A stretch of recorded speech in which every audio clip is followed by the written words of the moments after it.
حضرت عائشہ صدیقہ رضی اللہ تعالیٰ عنہ فرماتی ہیں ایک عورت تھی اور اسے نبی پاک صلی اللہ تعالیٰ علیہ وسلم نے وہ کلمہ پڑھ کے مسلمان ہوئی، مدینہ طیبہ آ گئی تو حضور نے مسجد نبوی شریف میں اس کے لیے مکان، ایک سادہ سا کمرہ ساتھ مسجد کے بنوا دیا، وہیں رہنے لگی۔ اکثر وہ سیدہ طیبہ کے پاس آتی تو حضرت عائشہ صدیقہ رضی اللہ تعالیٰ عنہ فرماتی ہیں وہ بڑی باتیں سناتی اور آخر میں کہتی وہ ہار والا دن بھی بڑا عجیب دن تھا اور میرے رب کی قدرتوں کا دن تھا، وہ بھی بڑا عجیب دن تھا۔ سیدہ عائشہ صدیقہ رضی اللہ تعالیٰ عنہ ایک دن فرمانے لگی کہ تو ہار والے دن کا بڑا ذکر کرتی ہے، وہ کیا دن تھا؟ تو خاتون کہنے لگی اماں جی وہ دن تھا جب میرے رب پر بھروسہ اور مضبوط ہو گیا، جس دن میرا اپنے رب پر توکل اور بڑھا، میرے ایمان میں یقین میں اور پختگی آئی۔ کہنے لگی میں ایک گھر کی کنیز تھی، نوکرانی تھی، اس گھر میں ایک بچی تھی جس کے پاس سونے چاندی ہیرے جواہرات کا ہار تھا۔ اس زمانے میں چمڑے کے اوپر لوگ ہیرے جواہرات لگاتے تھے، کئی دفعہ سرخ رنگ کے چمڑے پہ لگائے جاتے تھے، وہ بچی پہنتی تھی تو کہتی ہیں وہ بچی کے اس نے اتار کے رکھا یا اس سے گرا وہ ہار تو چیل اسے اٹھا کے لے گئی گوشت سمجھ کے اور میرے سامنے اٹھا کے لے گئی۔ گھر والوں نے مجھ سے پوچھا، یہ بخاری میں موجود ہے، گھر والوں نے پوچھا مجھ سے کہ وہ ہار کہاں ہے تو میں نے کہا چیل اٹھا کے لے گئی۔ گھر میں کچھ چوری ہو جائے تو سب سے پہلا الزام کس پہ لگتا ہے؟ ملازمین پہ۔ کہتے انہوں نے مجھے بڑا مارا، بڑی تکلیف تھی، حتیٰ کہ میری شرمگاہ تک کی تلاشی، میری عزت اتنی خراب کی میں بتا نہیں سکتی۔ میں نے اپنی زندگی میں ایک واقعہ دیکھا، ایک امیر گھر میں چوری ہو گئی، ملازم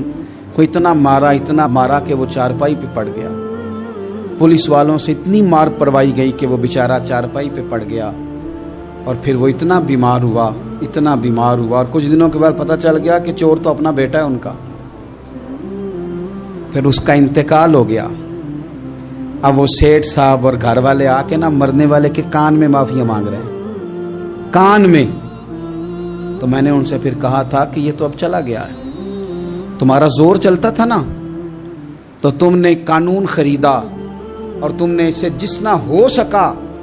تم نے اسے مار پڑوائی، تمہارے پاس جو عدالتیں تھی تم نے وہاں کاروائی کی، اب ایک عدالت قیامت کے دن لگے گی۔ یہ کمزور تھا نا، کچھ کر نہیں سکا۔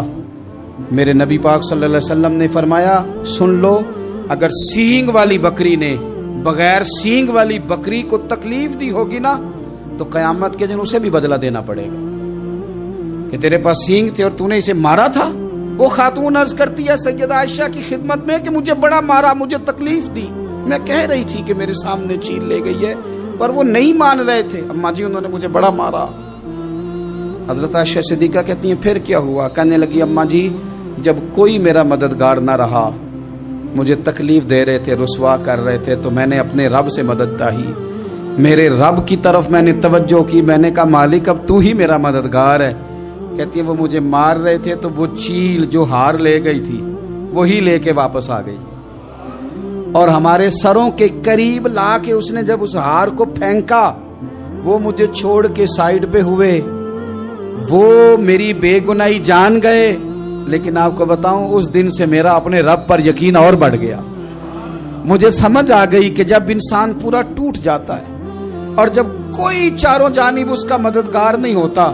تو رب تو ہوتا ہے نا، اللہ تو اس کا مددگار ہوتا ہے نا، وہ تو پھر اپنے اس بندے کی مدد کرتا ہے نا، پھر وہ تو توانائی دیتا ہے نا، وہ تنہا نہیں چھوڑتا، وہ تو آنسوؤں والوں کے آنسوؤں پہ بڑا کرم فرماتا ہے، وہ تو قسم پرسی میں آ جاتا ہے، اس کی رحمت بڑھ کے استقبال کر لیتی ہے۔